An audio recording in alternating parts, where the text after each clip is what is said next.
በመላው ኢትዮጵያ የሚገኙ የስፖርት አፍቃሪዎችን የልብ ምት ሲያፋጥን የሰነበተው ታላቁ የኤምኤምኤ ፋይት ኢቲኤፍሲ 2 ዛሬ ይካሄዳል። ከትላንትናው ይፋዊ የክብደት ልኬት በኋላ ሁለቱም ተዋጊዎች ሴዶና ጆኒ በትክክል 85 ኪሎ ግራም አስመዝግበው ለዛሬው ፍልሚያ ዝግጁነታቸውን አረጋግጠዋል። ክብደት ልኬቱ በኋላ በነበረው ፌስ ኦፍ ወቅት በሁለቱም ተዋጊዎች መካከል የታየው የሞራል የበላይነትና የቆራጥነት ስሜት የዛሬውን ምሽት ፍልሚያ በከፍተኛ ጉጉት እንድንጠብቀው አድርጓል።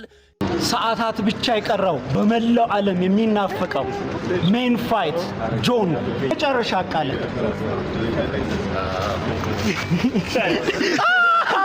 የመጨረሻ ኢንተርቪው ነው ሰይዶ ማረግክ ምን አይነት ስሜት ላይ ነው ያለው እሱ ነገርና አንድ ጥያቄ ጠይቃለሁ። በቃ ምን ልበልሽ ሰው ለመግደል የተዘጋጀ ሰው የለም እንደዚህ አይነት ስሜት።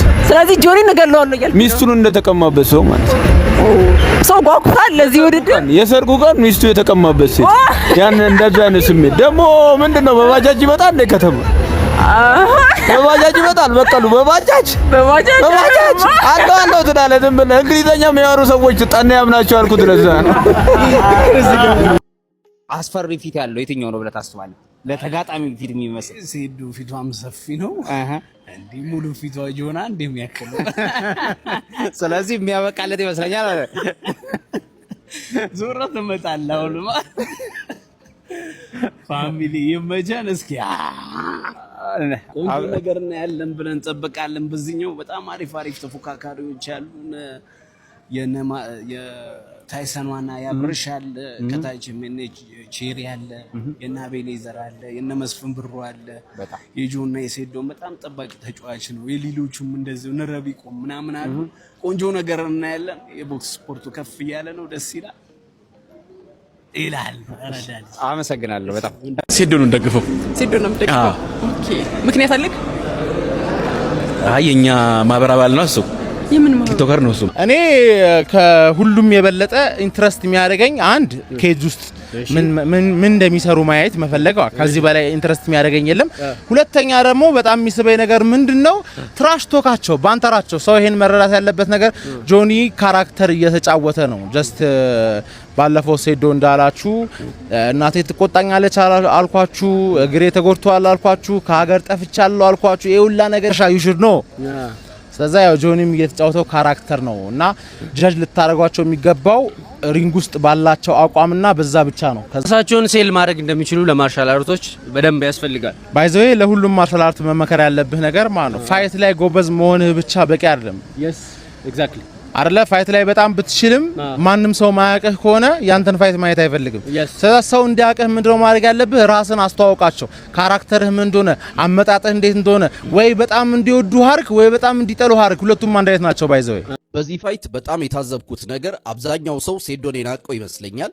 ቀልድ ስለሚያበዛ ምግብ ስለሚበላ ምናምን። ፋይቱ እየደረሰ ነው አይደል? ስለዚህ ማንኛውም ሰው እኔ ሴዶን ብዬ እሱ ጆኒን ብሎ በ500 ሺህ ብር ከኔ ጋር የሚወራረድ ካለ ዲኤም ያርግልኝ። ሴዶ በዚህ ውድድር ላይ አሸነፈም ተሸነፈም ከግጥሚያው የሚፈልገውን ጥቅም አስቀድሞ በሚገባ አሳክቷል ብዬ አስባለሁኝ። አሁን ላይ ሀገራችን ላይ ያለው የኤምኤምኤ ስፖርት ይህን ያህል መነቃቃት እንዲፈጠር የተመልካችን ልብ እንዲገዛና በጉጉት እንዲጠበቅ ትልቁን ድርሻ የሚወስደው ራሱ ሴዶ ማርሻል ብቻ ነው። ሲያርክ በለው ካለ ቀስያርክ ጨርሰው ካለኝ 5 ሰከንድ ሊፈጅ ይችላል። አሁን ኬጅ ውስጥ አሁን ምን ሊፈጠር ይችላል? አሁን ሁለታችሁ ተገናኛችሁ ምን ሊፈጠራል ብለህ ታስባለህ? ወይ ታነቃል ወይ እንትን ኖካውት ይወጣል። ከሁለት አንዱ ደሙ ይፈሳል አይደል? እንግዲህ ደሙን ካፈሰሰው ሴዶ ከወሪፍት ጋር ቋሚ ሆነን እንሰራለን ብዬ አስባለሁ። ከኔ ጋር መልካም እድል በርታልኝ። ኬጅ ውስጥ እንገናኝ። እሱን መልሱን ኬጅ ውስጥ እናያለን ማለት ነው። ያው በቀሉ በሚለው ዘፈን አብረን እንደሚጨፍር እርግጠኛ ነኝ።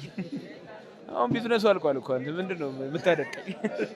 ያው ስፖርቱ ሰላም እንደሆነ ፋታ ወደኔ ኧረ እባክህ ተው ኧረ ተወኝ ኧረ ተው አሁን ነገ ፋይት አለ። እኔ ምንም አልልም። እንግዲህ መልካም እድል ይቅና ያራዳል። እሺ ሻሺ በጣም በሚገርም ሁኔታ አብዛኛው ሰው ሴዶ እንዲያሸንፍ በልቡ ይፈልጋል። ነገር ግን የሚፈጠረው ነገር አንድ ባንድ ልንገራችሁ። ይሄን ቪዲዮ ሴቭ አድርጉ። ፋይቱ ላይ የሚፈጠረው ነገር ምንድነው መሰላችሁ? ፋይቱ እንደተጀመረ ሴዶ ኬጁ ውስጥ መሯሯጥ ይጀምራል። ወዲህ ወዲያ ይላል። የሆነ ፓርት ላይ ሊመታውም ይችላል ማለት በቦክስም በእግሩም ሊመታውም ይችላል። ነገር ግን የመታው ነገር ምንም ጆኒ ላይ የሚፈጥረው ለውጥ የለም። ጆኒ ኢሚዲየትሊ ወደ ግራውንድ ያወርደዋል፣ ያንቀዋል፣ ይጨርሰዋል። በቃ አስተኝቶ የተወሰነ ይመታዋል። ምናልባት ሊደማም ይችላል። ይህንን ቪዲዮ ሴቭ አድርጎና ከፋይቱ በኋላ መልሳችሁ ይሁት። አትችልም የተባለ ሰው፣ በጣም አነስተኛ ግምት የተሰጠው ሰው፣ በጣም በእርግጠኝነት ብዙ ሰው አይ በእርግጠኝነት ብሎ ጆኒ ያሸንፋል ብሎ ዝቅተኛ ግምት የሰጠው ለማን ነው? ለሴዶ ነው። እንደዚህ አይነት ሰው ደግሞ ሲሳካለት ሲያሸንፍ ማየት እኔ ያስደስተኛል። እና ዛሬ አይ ቲንክ የሴዶ የመጨረሻ የሴዶ እና የጆኒ ትልቁ የሚጠበቅበት ቀን ነው። አይ ዊሽ ሴዶ አሸንፎ ሰዎችን ግምት ፉርሽ አድርጎ ሴዶ ሲያሸንፍ ባይ ለሴዶ ዛሬ መልካም እድል ቢገጥመው ደስ ይለኛል። በቅርቡ ዓለም አቀፍ መድረክ ላይ ማየታችን አይቀርም። በነገራችን ላይ ሴዶ በትልልቅ መድረኮች ላይ ማለት ነው። ሀገር ውስጥ አሁን ጆኒ ምናምን ነገር ለሱ ቦክስ ራሱ የሚሰነዝር አይነት የሚመስለኝ በጥፊ የሚጥለው ነው የሚመስለኝና ድል ከሴዶ ጋር ነች። ያሳያዛችሁ ሰዎች ያው ቀጣይ በውጪ ምናምን ነገር አገራችን ወክሎ ምናምን ሲፋይት እዛኔ ታገኙታላችሁ ገንዘቡን እንጂ በዚህኛው ዙሪያ የመደባችሁ ሰዎች ተበልታችኋል። ቻሉትና ሴዶ ኢዝ ኪንግ። ሴዶ ይችላል። ድል ለሴዶ። ሁላችሁም ድል ለሴዶ በሉ እስቲ ኮሜንት ላይ። ጆኒ ነው የሚያሸንፈው፣ ግን የምደግፈው ለሴዶ ነው። ኦኬ ዋው ዳትስ ኮምፕሊኬትድ ነው። ለምንድን ነው እስኪ? ሴዶ ረጅም ጊዜ ቆይቷል፣ ኢንተርኔት ላይ ቆይቷል፣ ቲክቶክ ላይ ሲያዝናና ነበረ። የሰው ሁሉ ዘለፋ ችሎ በማርኬቲንግ ጂኒየስነቱ እዚህ ድረስ መድረሱ በጣም ነው የማደንቀው። እሺ እና ቢያሸንፍ ደስ ይለኛል። አለቃ አንዴ እሺ ቢያሸንፍ ደስ ይለኛል። ለሱ ነው ሰፖርት የማደርገው። ግን ጆኒ ደግሞ ያሸንፋል ብዬ አስባለሁ። ጆኒ ያሸንፋል ብለህ ያሰብክበት ነገርስ ምንድነው? እሺ ጁጂትሱ ነው እስካሁን ድረስ ቴክኒኩ ነው። እስካሁን ድረስ ሰው ይንቀዋል። ጁጂትሱ አሁን ድረስ አይወደድም፣ ግን በባለፈው እንትኑ ራሱን ፕሩቭ አድርጓል። አሁንም ይደግመዋል ብዬ አስባለሁ።